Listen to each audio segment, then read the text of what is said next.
1, 2, 3. Assalamualaikum warahmatullahi wabarakatuh.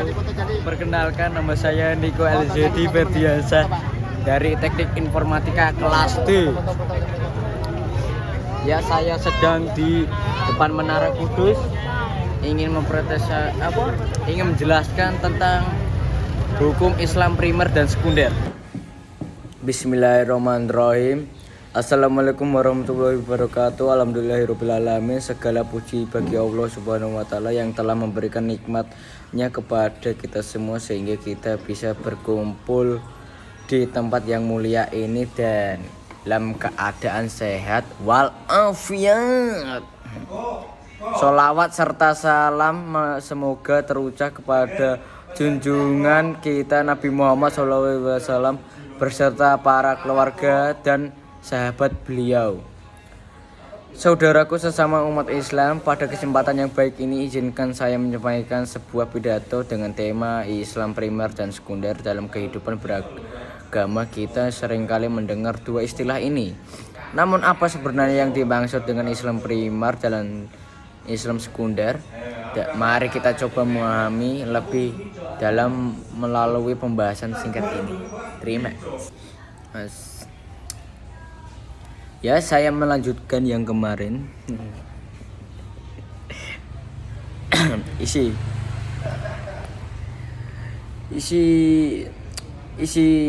apa ya, wes kontol. Islam primer merujuk pada ajaran inti dan fundamental dalam agama Islam yang bersumber langsung dari Al-Quran dan hadis. Ini adalah dasar dari keyakinan dan praktik kita sebagai umat Islam. Islam primer mencakup 5 rukun Islam yang wajib dilaksanakan, yaitu syahadat, sholat, zakat, puasa, haji. Syahadat mengucapkan 2 kalimat syahadat sebagai pengakuan bahwa tiada Tuhan selain Allah dan Muhammad adalah utusannya. Sholat melaksanakan sholat 5 waktu sebagai ibadah yang menghubungkan kita dengan Allah. Memberikan zakat sebagai wujud kepedulian terhadap sesama. Menjalankan puasa di bulan Ramadan sebagai bentuk pengendalian diri. Menunaikan ibadah haji bagi yang mampu sebagai perjalanan spiritual ke Mekah. Ini adalah ajaran dasar yang tidak dapat ditinggalkan dan siapapun yang mengaku beriman kepada Allah dan Rasul-Nya wajib melaksanakan ini. Namun dalam perjalanan kehidupan kita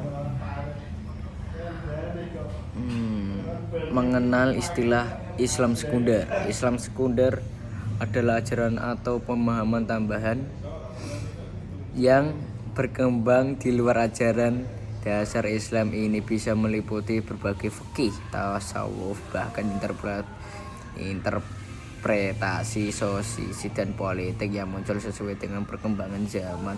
Islam sekunder ini bersifat relatif dan tidak mengubah prinsip dasar Islam, misalnya pandangan tentang politik Islam atau peran perempuan dalam masyarakat bisa sangat berbeda.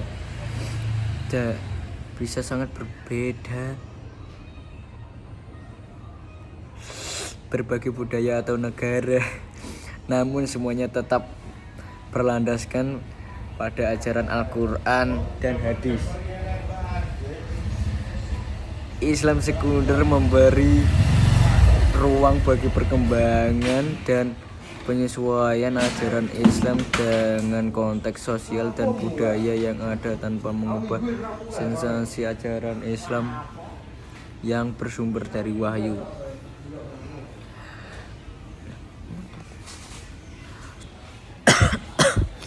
Dan Islam sekunder merujuk kepada hal-hal atau aspek dalam ajaran Islam yang dianggap tidak termasuk dalam asas atau dasar utama agama, tetapi tetap penting sebagai pelengkap untuk kehidupan beragama. Islam sekunder ini melibatkan perkara yang tidak secara langsung berkaitan dengan akidah atau ibadah utama, tetapi masih disyariatkan dan bermanfaat Islam dalam memperkuat keimanan dan kehidupan umat Islam. bareng.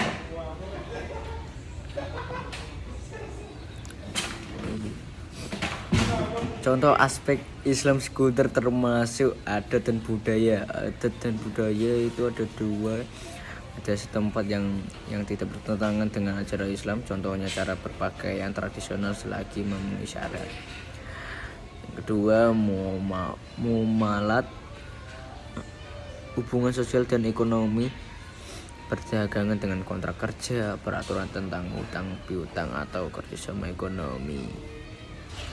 Adat dan etika, adab makan, minum, dan berbicara. Etika dalam pergaulan sosial dan kehidupan bermasyarakat. Hal-hal furu'iyah cabang adalah perbedaan dalam fikih seperti tata cara sholat atau bacaan tertentu dalam ibadah. Walaupun perkara-perkara ini disebut sebagai sekunder, mereka tetap penting untuk mewujudkan keharmonian dan keseimbangan dalam kehidupan Muslim. Aspek ini seringkali menjadi cerminan daripada keindahan ajaran Islam secara menyeluruh. Terima kasih. Sekian dari saya, terima kasih atas perhatian Anda semuanya. Wassalamualaikum warahmatullahi wabarakatuh.